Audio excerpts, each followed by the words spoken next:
안녕하십니까, 레필입니다. 6월 23일 진단키트 보도록 하겠습니다. 오늘은 진단키트가 좀 하락을 했습니다. 시제는 1.6% 하락했고요. ST바이오센서는 1.2%, 랩지노믹스는 6.6%, 수젠텍 6%, 그다음에 휴마시스는 2.7%, 셀리드는 4.7%, 엑세스바이오도 2.8% 정도 하락하면서 전반적으로 좀 하락을 했습니다. 오늘 이제 중동 쪽에서 전쟁이 확전되는 소식으로 하락 출발을 좀 했고요. 코스피는 이제 반등을 하면서 진행이 되었는데 진단키트 종목들은 크게 반등하지 못했습니다. 오늘 테마별로 반등한 종목도 있고 반등하지 못한 종목들도 있습니다. 그 중에 바이오 종목들은 오늘 같이 좀 하락을 한 모습이었고요. 조금 우려가 되는 것은 최근에 이제 코로나 이슈가 조금 서서히 잠잠해지는 느낌이 좀 있습니다. 여전히 이제 확산이 이어지는 국가들도 있고 아직 확산 초입기가 있는 국가가 있기 때문에 그런 부분들이 조금 시간적인 지연이 있다라고 생각이 되고요. 빠르게 늘어났던 국가들은 지금 소강 상태로 진입을 하고 있고 좀 꾸준히 확진자가 나오긴 하지만 8월 달까지는 그게 정리가 될 것으로 보이면서 그 감소세가 보이기 시작합니다.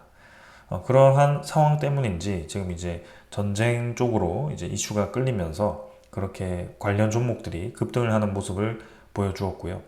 이 진단키트 종목들은 오늘 이제 관심을 받지 못하면서 적은 거래량으로도 주가가 크게 떨어지는 종목들도 있었습니다.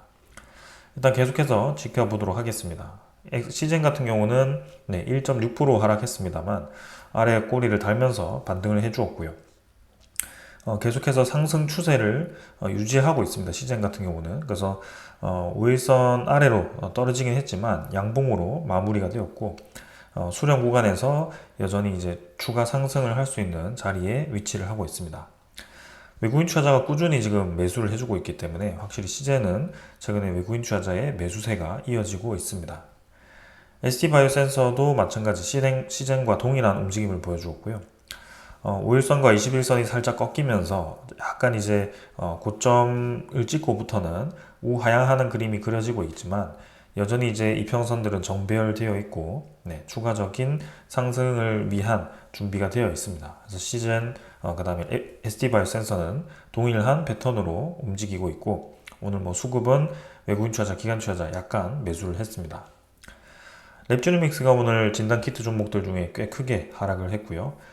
오히려 이제 121선을 이탈시키면서 하락을 하는 모습이었습니다. 그동안 이제 주기적으로 지켜주던 라인이었던 121선을 깨면서 어떻게 보면 이제 우리의 기준치가 깨졌다라고 볼 수가 있는데요. 아무래도 이 손절매를 하시는 분들은 이 지점에서 많은 매도를 했을 거라고 생각이 됩니다. 하지만 워낙 변동성이 큰 종목이다 보니까 일단 조금 더 지켜보려고 하고요.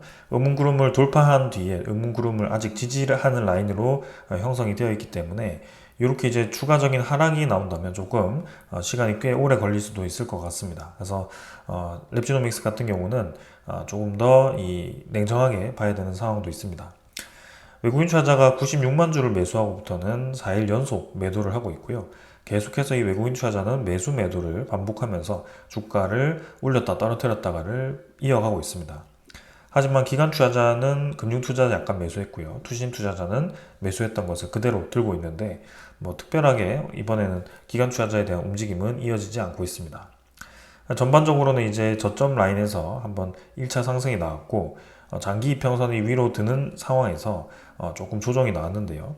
전체적인 추세로 본다면 사실상 이제 한 번 더 올라갈 수 있는 추세라고 보는데 일단은 바이오에 대한 이슈, 그 다음에 진단키트, 특히 코로나에 대한 이슈가 소강되면서 최근에는 조금 약한 모습을 보이고 있습니다.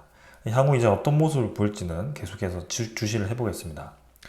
수젠텍도 6% 정도 하락하면서 같이 크게 하락을 했고요. 수젠텍은 이제 이전 지지 라인을 형성할 수 있는 지점까지 떨어졌습니다. 그럼 뭐 지금 패턴으로 보면 추가적인 충분히 조정이 있을 수 있는데요. 워낙 수젠텍은 이제 이 음운구름을 강하게 뚫고 나갔었기 때문에 여기서부터 뚫고 나가고 계속 이제 수렴 구간을 만들었는데 오늘도 마찬가지 수렴 구간을 깨는 형태가 나옴으로써 조금 이제 애매한 부분을 만들어줬습니다. 그러나 확실히 이전과 다른 것은 계속해서 피크를 찍고 그냥 빠르게 떨어지는 게 아니라 어느 지점 라인을 흔들면서 진행을 시키고 있거든요. 그러면서 121선, 241선 들기 시작했고 이 음구름을 강하게 뚫고 나가서 그 이후의 움직임이 좀 기대되는 그런 상황이기도 합니다. 그래서 향후 움직임 계속 지켜보도록 하겠습니다. 외국인 투자자가 좀 연속적으로 매도를 하고 있는데요. 뭐 수젠텍은 크게 그 움직임이 중요하지는 않습니다. 휴마시스도 2.7% 정도 하락하면서 지금 추가적인 하락을 했습니다. 마찬가지 61선을 애매하게 이탈시키면서 휴마시스 또한 손절 라인을 생각해 볼 수 있는 그런 지점까지 하락을 했습니다. 그러나 전반적으로는 여전히 지금 음구름을 지지하면서 진행되고 있기 때문에 사실상 저점 라인과 휴마시스는 크게 차이가 없거든요. 그래서 추가적인 시세가 나온다면 충분히 시세를 노려볼 수 있는 자리이기도 하고 떨어질 만큼 떨어진 자리이기 때문에 조금 더 지켜볼 만합니다. 기관 투자자는 금융 투자 매수했고요. 외국인 투자자는 오히려 휴마시스는 매수를 했습니다. 그리고 투신 투자자가 매수했던 것은 여전히 들고 있는 상황입니다. 그러면서 셀리드도 지금 4.7% 정도 하락을 했고요. 네, 셀리드는 유상증자 이슈가 좀 있음으로써 피크를 찍고 떨어졌습니다. 그래서 이전에 이제 피크를 찍고 떨어지던 패턴과 좀 동일해서 조금 이제 더 지켜봐야 되겠지만 마찬가지로 같은 이 코로나에 대한 이슈로 같이 움직이는 진단키트 종목이다 보니까 같이 움직일 가능성이 큽니다. 엑세스바이오도 휴마시스와 동일한 패턴이고요. 엑세스바이오도 서서히 지금 이제 돌파 구간을 마련하는 차트입니다. 그래서 어떻게든 이제 최근에는 굉장히 약세를 보이면서 계속 떨어지는 듯 하지만 어떻게 보면 이제 바닥을 찍고 이제 위로 뚫고 나간 그런 형상이 좀 나왔고요. 마찬가지 장기 이평선이 옆으로 횡보하기 시작하면서 추가적인 이 61선, 121선 지지를 받고 상승이 충분히 나올 수 있는 그런 자리이기도 합니다. 그러니까 지금 당장 보았을 때는 뭔가 이슈도 없고 계속 떨어질 것 같은 그런 상황인데요. 뭔가 이제 기술적인 부분을 본다면 한번 시세를 줄 수 있는 그런 상황으로 가고 있는데 과연 어떠한 소스가 또 나오면서 힘을 줄지는 저도 알 수는 없습니다. 그럼 일단 현재 상황은 어떤지 다시 한번 체크를 해보겠습니다. 일단 인도는 계속해서 코로나에 대한 이슈가 감소하고 있습니다. 굉장히 이제 꾸준히 늘던 코로나 환자 수가 어느 기점으로 해서 아주 꾸준히 떨어지기 시작합니다. 굉장히 인위적인 차트가 그려지고 있는데 액티브 숫자가 계속 꾸준히 한 300명씩 줄고 있습니다. 이게 뭐 인위적이든 아니든 간에 결국에는 우리가 보는 이 데이터, 우리가 습득하는 데이터는 지금 하락을 하고 있기 때문에 결국에는 코로나에 대한 확산세는 줄고 있다라고 보는 게 맞을 것 같습니다. 그래서 지금 환자 수가 이제 치료가 많이 되었고요. 전체적으로 치료가 많이 되면서 확진자 수가 줄어드는 형세로 가고 있습니다. 이대로 계속 이제 0으로 수렴을 할 것인지 아니면 어떤 구간에서 다시 확진자가 늘어날 것인지는 계속 체크를 해보겠습니다. 그리고 오스트레일리아, 호주도 마찬가지 코로나에 대한 확산세는 뭐 여전합니다. 그래서 뭐 일주일에 1200명 정도가 확진되고 있고 이 주당 확진되는 숫자는 계속해서 늘고 있습니다. 그래서 일주일에 1200명이 아니라 일주일 하루 평균 1200명이기 때문에 7을 곱하면 한 8400명 정도가 확진이 되고 있습니다. 그럼 이것 또한 1년 전에 데이터를 본다면 1년 전에는 같은 기간 1500명씩 확진이 된 것을 알 수가 있습니다. 그래서 작년과는 조금 이제 코로나에 대한 유행세를 보았을 때 지금 현재 좀 약하구나 라고 볼 수가 있는데 이렇게 뭐 1대1로 매칭하기는 좀 애매한 부분도 있을 수 있기 때문에 계속해서 추세는 살펴보도록 하겠습니다. 자, 그러고 태국과 이제 대만에 대한 이슈는 최근에 이제 뉴스가 잘 나오지 않고 있습니다. 아무래도 일정 부분 이제 코로나가 피크를 찍고 서서히 이제 이 고점을 낮춰가는 상태로 진행되고 있기 때문에 아무래도 뉴스도 좀 많이 나오지 않는 것 같고요. 이 태국과 대만에 대한 이슈로 좀 1차 상승이 나왔었다라고 한다면 지금은 그 테마가 조금 힘이 빠질 수 있는 이제 이 코로나에 대한 감소세로 좀 보여지고 있습니다. 그러면서 인도도 지금 감소세가 나타나고 있고요. 그럼 그 외에 이제 다른 국가들은 어떻게 되는지를 우리가 살펴봐야 되는데 사실 지금 상황에서는 유럽과 그 다음에 미국이 확산세가 조금 나타나고 있지만 뭔가 치명적이지 않다라고 보여지고요. 그게 치명적으로 나타나지 않는다라는 것이 최근에 이제 이슈를 끌지 못하고 있기 때문에 특별하게 움직임이 없습니다. 하지만 이제 여전히 다른 이제 동남아 국가들은 코로나에 대한 확산세가 또 나타나고 있고요. 방글라데시도 이제 하루 평균 확진자 수가 조금씩 늘고 있습니다. 저번 주는 28명까지 나왔다가 36명까지 지금 올라왔고요. 그러면서 이제 사망자 수가 좀 5명으로 상대적으로 좀 많은 것을 볼 수가 있습니다. 말레이시아도 한 3일 전에 첫 번째 사망자가 나왔고요. 그리고 계속해서 확진자 수가 주에 수천 명씩은 좀 나오는 수준이기 때문에 이제 대만과 태국이 끝나고 새로운 이제 동남아 국가들이 또 확산세가 나타나는 건 아닌가 그러한 상황입니다. 그리고 인도가 이제 코로나가 줄고 있다면 그 주변 국가인 네팔이라든지 그쪽에서도 확진자 수가 좀 올라오고 있기 때문에 그런 부분들도 계속 주시를 해야 될 것 같습니다. 자, 어떻게 보면 작년과 굉장히 유사하다라고 우리가 볼 수가 있는데요. 미국 같은 경우는 이미 작년 6월 26일에 코로나에 대한 유행, 확산세를 점치는 그런 내용이 나왔었습니다. 이때 이제 기사를 보더라도 이제 CDC에서도 코로나에 대한 이 응급실 기록이 사태의 심각성을 대변했다. 그래서 입원 환자 수가 늘었다라는 소식이 있었고 올여름에 코로나에 대한 유행을 예고하는 증거가 될 수 있다라고 소식이 나왔었습니다. 그러면 6월 26일에 이 우리 코로나 진단키트에 대한 테마 주가들은 어떻게 되었었는지 한번 살펴보도록 하겠습니다. 사실상 이제 2024년에는 8월 달 들어가서 8월 초에 이제 본격적인 상승이 시작되었고요. 6월 24일이라고 한다면 사실 특별한 움직임이 없었습니다. 그래서 미국에 대한 이슈가 있었더라도 그렇게 우리 진단키트에 대한 이슈가 나타나지 않았던 상황이었고요. 그럼 8월은 어떠한 소식으로 이렇게 급등을 하기 시작했느냐 하면 요건 이제 올해 기사인데요. 작년에 이제 우리나라도 확진자 수가 대폭으로 이제 늘어났었습니다. 그래서 7월 넷째 주에는 입원 환자 수가 이제 456명으로 급증을 했었고 8월 첫째 주에도 864명으로 대폭 늘었었습니다. 그래서 이때 이제 대폭 늘어난 기간에 코로나에 대한 테마가 움직이는 모습을 볼 수가 있었고요. 그렇게 된다면 우리나라에 대한 이 코로나 이슈가 터졌을 때 확실히 이제 주가가 움직인다는 것을 볼 수가 있습니다. 지금 우리나라의 코로나 검출률이 9.9%까지 올라와 있는 상황에서 작년에 검출률이 그때는 어땠는지 제가 지금 데이터가 나타나지 않아서 확인을 못하고 있는데요. 일단은 계속해서 증가세를 보이고 있기 때문에 이번 주 금요일, 다음 주도 계속해서 살펴볼 필요가 있겠습니다. 확실히 이제 해외 이슈에서도 크게 반응하지 않는다라고 한다면 지금 현재 주가에서는 조금 더 이제 횡보를 할 가능성이 있다라고 보여지고 추가적인 하락도 충분히 있을 수 있다라고 좀 보여집니다.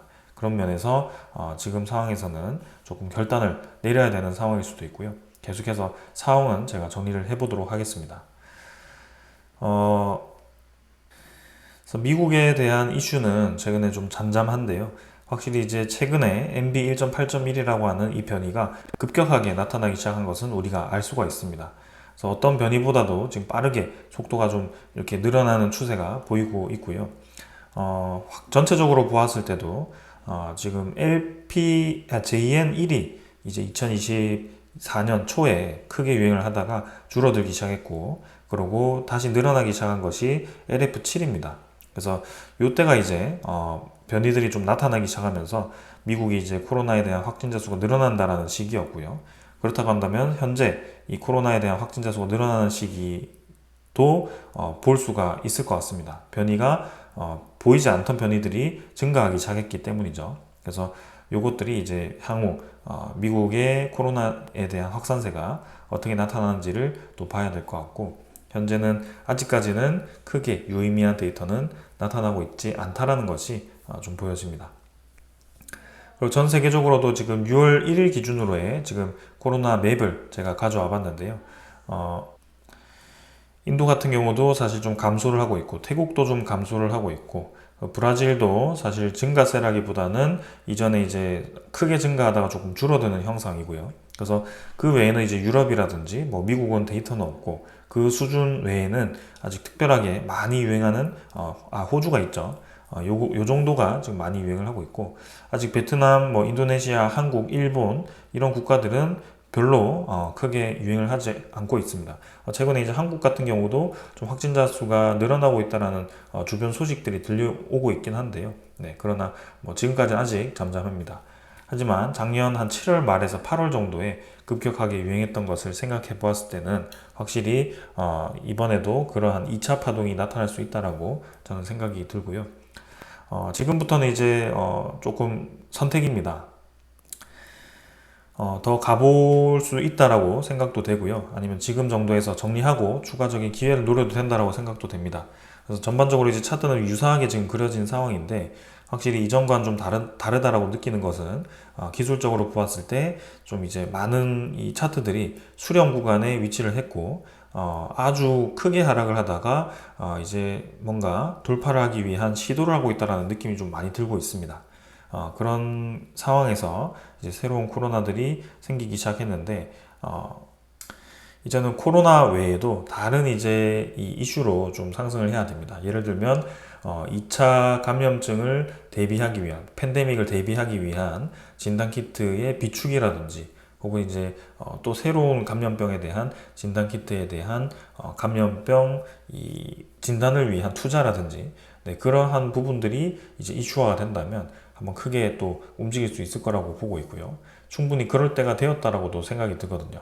왜냐면은 이제 새로운 바이러스, 니파 바이러스가 제1급 감염병으로 아직 유행을 하지 않았는데도 그렇게 지정이 되었기 때문에 그런 면에서 충분히 이슈를 받을 수 있을 것 같습니다. 그래서 최근 이제 시장을 보았을 때는 뭔가 이제 가치적인 분석보다도 어떤 이슈에 의해서 주가가 급등을 하는 그것도 이제 계속 급등을 하는 모습을 볼 수가 있습니다. 특히 그 시장이 좀 그렇게 흘러가고 있고요. 그렇게 본다면 이번 진단키트도 한번 이런 식으로 힘을 받고 갈 수 있지 않을까라는 생각도 좀 하고 있습니다. 아직 바이오에 대한 이슈가 많이 터지지 않았고 바이오가 아직 관심을 받지 못하고 있는데요. 한번 그 바이오가 계속 주목을 받을지 또 한번 주시를 해보겠습니다. 자, 그러면서 코로나에 대한 추이도 매일 정리를 해서 네, 업데이트를 해보겠습니다. 자, 여기까지 하고 마무리하겠습니다. 감사합니다.